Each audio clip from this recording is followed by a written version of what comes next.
নমস্কার বন্ধুরা, তোমরা টাইটেল এবং থাম্বনেল দেখে আশা করি বুঝতে পেরে গেছো যে আজকের কোন বিষয়টা নিয়ে আলোচনা করতে চলেছি।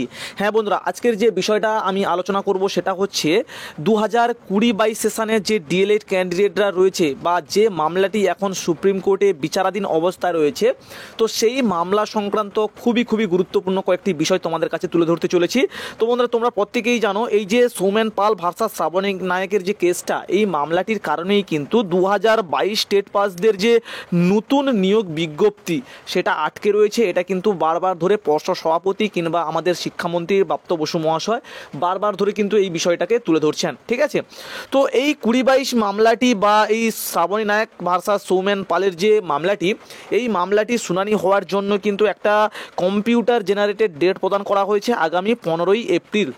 তো আদবে এই 15ই এপ্রিল কি পুরোপুরি শুনানি হবে? তো বন্ধুরা, গত শুনানিতে আমরা দেখেছিলাম যে বেঞ্চে এই কেসটা উঠেছিল সেটা হচ্ছে সুধাংশু ধুলিয়া স্যারের বেঞ্চ।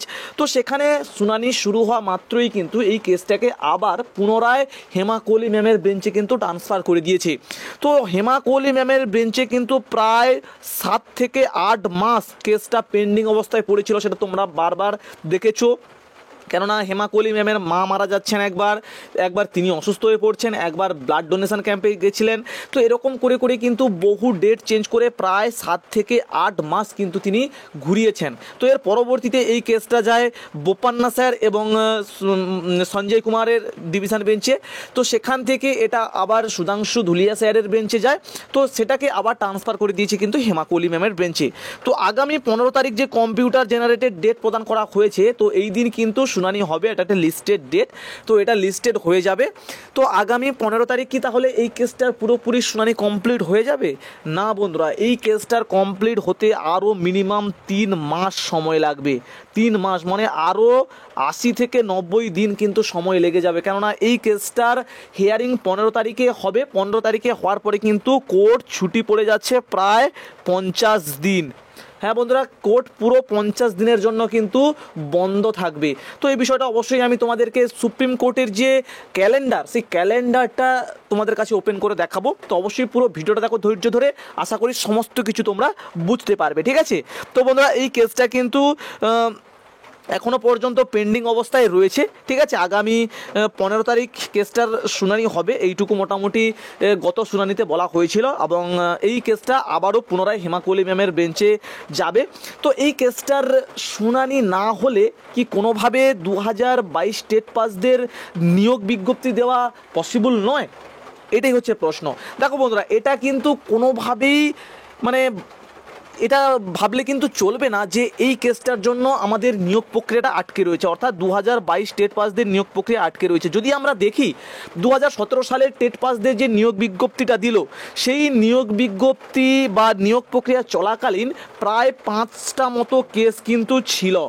ম্যাট 1594-এর কাছ থেকে শুরু করে 3929 মামলার কাছ থেকে শুরু করে, তারপর হচ্ছে 2014 সালে যে টেট পরীক্ষা হয়েছিল তার ভিত্তিতে যে 2016 সালে নিয়োগ প্রক্রিয়া হয়েছিল, 2020 সালে যে নিয়োগ প্রক্রিয়া হয়েছিল, তার যে 5% অ্যাডিশনাল প্যানেল, সেগুলো সংক্রান্তও কিন্তু মামলা ছিল। তো এতগুলো মামলা থাকার পরবর্তীতেও কি করে 2017 টেট পাসদের নিয়োগ হয়ে গেল? আর এখানে কেবলমাত্র এই মানে এই 2022 মামলাটি থাকার কারণে এই নিয়োগ হচ্ছে না, নতুন নিয়োগ হচ্ছে না। এটা কি মানা যায় কোনোভাবে? এটা একদম পুরোপুরিভাবে চক্রান্ত, ষড়যন্ত্র। তোমরা আশা করি এটা বুঝতে পারছো। ঠিক আছে, তো বন্ধুরা চলো, মোটামুটি আগামী শুনানিটা হতে চলেছে 15 তারিখে। তো 15 তারিখে আশা করছি এই কেসটা মিটবে না। তো তোমাদের কি মনে হয় অবশ্যই কমেন্ট করে জানাও। তো চলো সরাসরি আমরা কিন্তু সুপ্রিম কোর্টের যে ক্যালেন্ডার, সেই ক্যালেন্ডারটা তোমাদের কাছে তুলে ধরছি। তো বন্ধুরা, তোমরা এখানে দেখতে পাচ্ছ সুপ্রিম কোর্ট অফ ইন্ডিয়া, এটা কিন্তু সুপ্রিম কোর্ট অফ ইন্ডিয়ার 2024-এর ক্যালেন্ডার। ঠিক আছে, 2024-এর ক্যালেন্ডার। তো এখানে 15 তারিখে কিন্তু এই কেসটার শুনানি রয়েছে, অর্থাৎ ওয়েডনেসডে। ঠিক আছে, তারপরে 16, 17, 18 ব্যাস, তারপর থেকেই কিন্তু ছুটি পড়ে যাচ্ছে। দেখতে পাচ্ছ তোমরা এখানে এই পর্যন্ত, অর্থাৎ 8ই জুলাই পর্যন্ত কিন্তু পুরো ছুটি থাকছে কোর্ট। মানে 8ই জুলাই ওপেন হবে। তাহলে এই 17 তারিখ থেকেই কিন্তু পুরো 8 তারিখ পুরো একদম 50 দিন কিন্তু 50-60 দিন মতো কিন্তু প্রায় ছুটি পড়ে যাচ্ছে। তো এরপরে অর্থাৎ মে মাসে যদি 15 তারিখে না হয়, জুন মাসে হবে না, জুলাই মাস নাগাদ কিন্তু এই কেসটার শুনানি হবে। বুঝতে পেরেছো? তো সবাই যে বলছে ভোটের পরে নোটিফিকেশান দেবে, তো একটু যদি আমরা দেখি ভোটের পরে নোটিফিকেশান দেবে তাহলে তো 20-22 মামলাটি মিটবে না। 20-22 মামলা না মিটলে ভোটের পরে কী করে নোটিফিকেশান দিয়ে দেবে বলো? এটা কি সম্ভব? একবার বলছে 20-22 মামলার কারণে দিচ্ছি না, আবার একবার বলছে ভোটের পরে দেখবে। এটা কি হচ্ছে? মানে যদি নোটিফিকেশান দিতে হয় তাহলে এগুলো মানে এটা অজুহাত ছাড়া তো আর কিছু নয়, নোটিফিকেশান দেবে না তার জন্য, তাই না? আর তার সঙ্গে সঙ্গে আবার 2023-এর টেট পরীক্ষার রেজাল্টও চলে আসবে। মানে মরার উপর সরার ঘা যে বলে সেই বিষয়টা কিন্তু এখন আমাদের সামনে উপস্থিত হচ্ছে। তোমরা আশা করি সেটা বুঝতে পারছো, ঠিক আছে? তো এই হচ্ছে বিষয়। তো তোমাদের কাছে ক্যালেন্ডার সমেত আমি তুলে ধরলাম। তো এইটুকুই, এরপরে আপডেট পেলে অবশ্যই তোমাদের কাছে তুলে ধরবো। তো এইটুকুই মোটামুটি আজকের আপডেট। তো যদি ভিডিওটা ভালো লেগে থাকে অবশ্যই চ্যানেলকে সাবস্ক্রাইব করবে। অবশ্যই তোমরা কমেন্ট করে জানাবে যে 20-22 মামলাটির কারণে কি সম্ভবে 20-22 মামলাটির কারণে 2022 টেট পাসদের নিয়োগ বিজ্ঞপ্তি আটকে রয়েছে। এটা অজুহাত নাকি এটা প্রকৃত কোনো কারণ আছে? অবশ্যই তোমরা কমেন্ট করে জানাও। আমার তো মনে হয় এটা অজুহাত। আর যদি নিয়োগ বিজ্ঞপ্তি দেয় তাহলে দেখবে 2022-23 একসঙ্গে নিয়োগে বসবে, একসঙ্গে ইন্টারভিউ দেবে, আমার কথাটা মিলিয়ে নেবে, ঠিক আছে? পর্ষদ সভাপতি যতই বলুক না কেন আলাদা আলাদা করবে, কোনোভাবেই কিন্তু সম্ভব নয়। তারা পাশ করলে তাদেরকে বাদ দিয়ে করতে পারবে না, তাহলে আবার কেস হয়ে যাবে।